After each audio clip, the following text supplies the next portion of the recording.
Oh, mabuhay! Welcome sa aking vlog. This is Jeans Canenap. Ganito ang paggawa ng kibe. So, yan guys, ay mga meat at burgol. 2 kilos yung burgol namin dyan, kaya madami. So, marami ang gawin naming kibe. So, ikigiling namin yan twice. 2 beses namin. Ikigiling yan with onion. Giniling na namin nung natimpla na namin yan ng mga spicy, isang onion, at yung burgol na 2 kilos, ayan, giniling na namin siya guys. Minix-mix muna natin at binabad natin ng 1 hour yan, yung burgol sa tubig. At nilagay natin ang meat, tsaka natin igigiling dyan sa machine na yan guys. So, kada giling natin yan, ipupush natin yan guys. Hinulma-hulma, pinupush para talagang lumabas. So guys, kailangan pahingayin natin dahil sa sobrang dami ng ating ginawang burgol at meat. Papahingayin natin yan kasi umiinit ang machine yan guys. So, yan. Tapos lilinisin natin yung pinakamuso yung labasan kasi minsan nandun yung mga stock na sibuyas na buo. Tapos 3 to 4 teaspoon salt and 3 to 4 majon and 3 to 4 teaspoon KB powder, spicy, kumba powder at 7 spicy powder, 3 teaspoon and 3 cumin teaspoon powder. Cumin yan guys at 2 teaspoon black pepper teaspoon. Iniluto natin na ipapalaman natin sa ating gitna ng kibi. Ayan, yung whole may na kibi na giniling. Yan naman yung nasa gitnang ilalagay natin. Ang dinagdag lang na ingredients yan ay sumac, cumin, at walnuts. Ayan. Pero same yung mga ingredients na inilagay natin dun sa panghulma o panglabas ng kibi. May kibi palaman naman yan. Kibi sandwich. Kasi iba yung pagkakahulma niya, tsaka talagang expert na siya. Ayan yung paghulma niya guys. O, di ba? O, di ba? Galing. Nilalagay niya yung nilutong meat namin. Hulma yan guys. O, tingnan nyo. Napakagaling. Expert. Ayan na guys. Ang dami. 140 yung nagawa niya. Halos lahat dyan. Sakit kaya sa braso kami niyan. At ako ang tagalinis siyempre ng mga ginamitan niyang mga tray. Ayan. Halos na puno na yung drainer namin. Yung tubig kakahugas. So guys, napakahirap talaga ng trabaho ni Atalay. Ayan. Dahil pang factory. Pang factory yan yung mga gawain na ganyan. O, di ba? Saan ka pa niyan? Lahat dito magagawa mo. At mahahasa ka talaga. Pero kailangan may malakas na pangangatawan ka. Yan. Sa mga nagbabalak mag-abroad, abroad pa more. Pero yan ay pinag-aaralan din. Hindi agad-agad. Kami nang ginawa ni Ate Lea, sumakit ang kanyang braso. Yung ako rin guys, kahit yung drainer namin sa paghuhugas ng mga gamit. Siyempre nagluluto pa ako dyan guys ng kakainin nila para sa kanilang dinner. So yan yung pangalawang TV tray, nilagyan ng butter. So ganyan guys ang proseso, kaya napakahirap ng ginagawa. Parang nasa factory lang si Ate Lea, no? Sa mga sa Jordan kasi guys, binibili lang namin yung kibi sa shop. Kaya hindi ako masyadong naka-experience talaga ng ganyan. So, mahirap talaga ang mga gawain ng isang OFW. Hindi biro-biro, swertihan na lang talaga. Pero, kapag may tiyaga, sabi nga nila, may nilaga o hindi nilagang kinakain. Kumbaga, mayroon ka rin prize na makatatanggap sa iyong katyagaan sa buhay. Ayan, kumbaga yan, isang talent na natuto ka sa mga bagay-bagay. Ayan, isang rin yan, talent, kayamanan na hindi mananakaw, karunungan ang tawag dyan. Kapag ikaw ay naging isang magaling at mahusay na maghulma or sa mga gawaing bahay, may alam ka. Ayan guys, kumbaga yan yung prize na makukuha mo, karunungan at kaalaman. Itong kibi medyo madali kasi ipaplat mo lang siya. So lahat ng kibi naubos namin dahil pinulat lang yan. So 2 patong yan. Papalamanan ulit ng lutong meat na may walnuts. Yung nasa gitna o sa pagitan ng ipaplat niya Lea na kibi na aming giniling.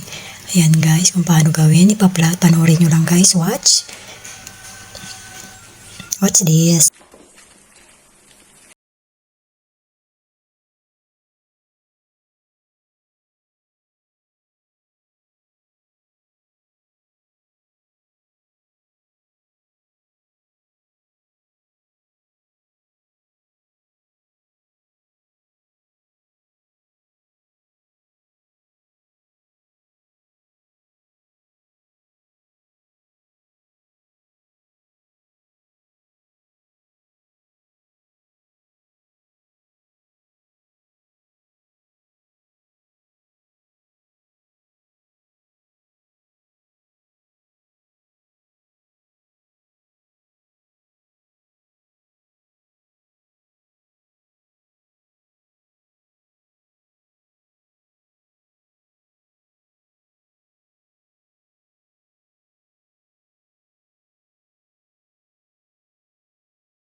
Ayan.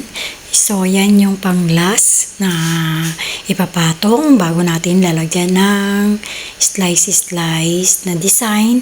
At siyempre, pag na-plot mo na yan na pantay, yun na guys.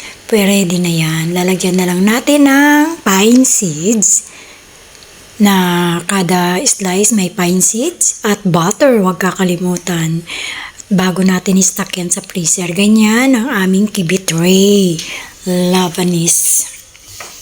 Yan ay galing sa mga Lebanese na mga pagkain. Food Lebanese. Okay guys, so ganyan ang pag-process ng homemade kibi tray. Enjoy for watching. Thank you guys. Yan ang aming magaling sa paghuhulma, si Ate Leia. Yan guys, halos 13 years na siya dito. Kaya master na master niya lahat ng mga trabaho dito guys. So, buhay OFW. Gaano man kahirap, nalalagpasan din at nakakaya kung may determinado ka sa iyong sarili na lahat ay kakayanin mo. Yan, stock na namin sa freezer. Ito naman, kay Prince King tayo magpa-selfie. Yan, selfie muna tayo guys.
Bye.